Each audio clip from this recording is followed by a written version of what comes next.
And then it's funny because I don't even like sweets, but I didn't care for these beignets. So seriously, I need to go to New Orleans and check out the for real beignets. You want a gnarling beignet? Yes, the gnarlings, yes. That's what she's trying to say? Yes. She trying to say that she want a gnarling beignet. Yes. Let me tell you something here.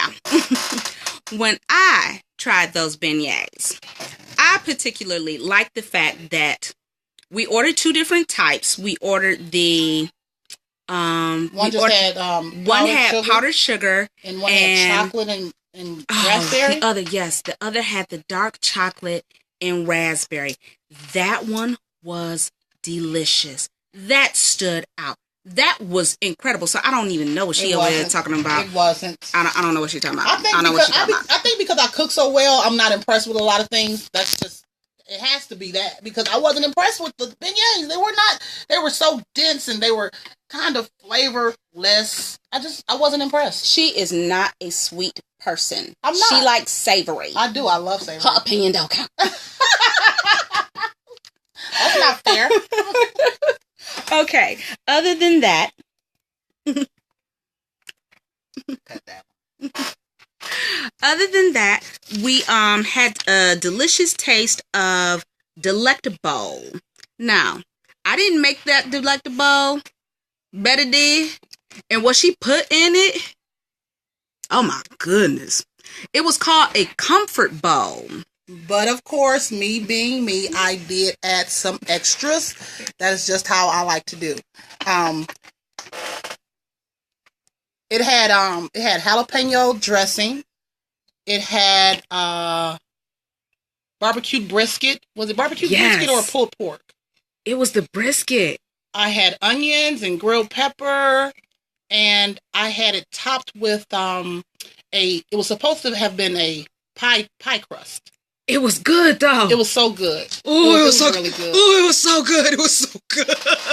Our producer I need a whole plate. Donkey. I need a whole plate of what she put in this Delectable. I'm not gonna lie to you. That was some true comfort food. You need that on a rainy day when you just in the house. That need to be in a crock pot.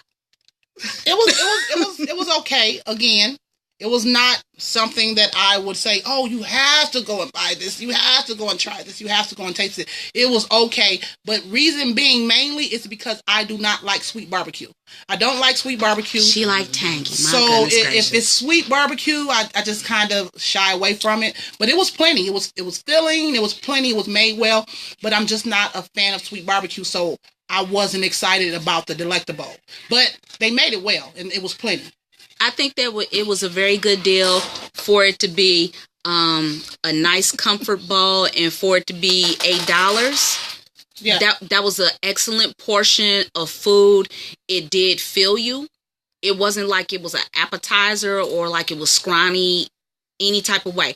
It was very delicious. It was very filling, and on a cold day, it most definitely hit you in your chest like, good. And if you go to Delectable and you look at the menu and you don't particularly like what you see with each bowl, you can add or take away, and they don't charge you extra.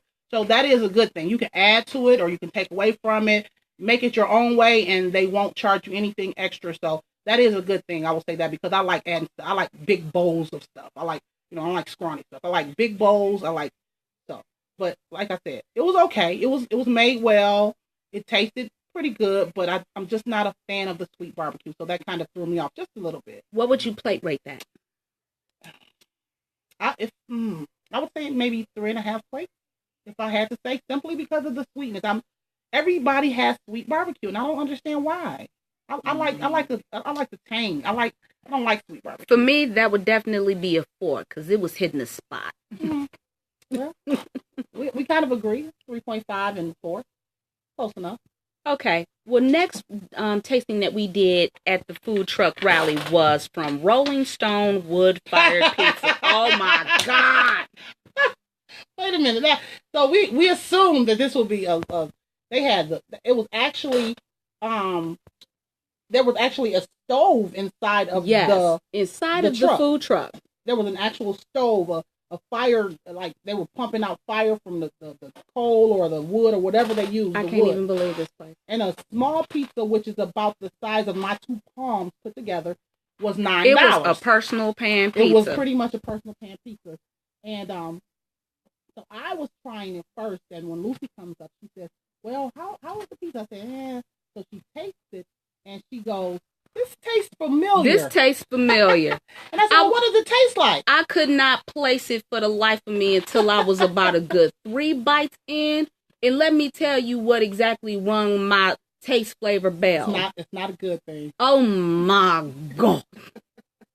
This pizza had the audacity. The audacity for $9. For $9, the audacity. The size of 2 of my palms. To taste like Totino's frozen pizza from Foodland. I'm not gonna lie to you when I tell you the only thing that was saving me from going back to throw this at them was that the crust was very nicely done. That's it. That was it. Other than that, this tasted exactly like a 2 for $5 special out the Not frozen aisle. $1.25. $1.25. Yep. Yes. Yes. So we pretty much got cheated out of $7.75. We want our money back. It was unbelievably horrible. I couldn't even believe it. It was bad. I could not even bite into it anymore. It was bad. That's how disgusted I was, because I expected this pizza to come out of this nice stone oven with this fire that they had brewing up in there. I was like, ooh, we about to get a gourmet pizza. This is about to be so excellent. And it tasted like it was refrozen. Not just regular frozen, refrozen. I mean, off the truck, She's so excellent. it done thawed and been refrozen and put back in the freezer for you to take home on that $1.50 special. When you see the truck and they have this actual wood burning grill inside of their truck, you really thought that you would get something spectacular. But that is not the case. I was very disappointed. I can't even give them a plate rating. They get no plate. They get dust. I will give, simply because they had an actual wood-burning stove inside of their truck, I will give them 2. But for the flavor of the pizza... You're so generous. I am. But it was so unique. It was so unique. But yeah, okay, I'll take that back. I'll give them 1. I'll give them 1 because I had to think about it. That pizza costed $9. They owe us $7.75. Yes, they do. Yeah, so, yeah. So, I'll give them 1. I'll take that 2 back. Oh, my goodness gracious. All right, everybody. We've got a little bit more to tell you about what we tasted at the Food Trunk Review, and we'll be back after these music selections to tell you about it. So, yeah. Hey, Periscope World. We got more to tell you on that food review. We'll be back in a few minutes, okay? Y'all funny. Now, y'all get into y'all groove. That's the part that reminds me why I love the Motor City Food Act. I'm just going to be honest with you guys because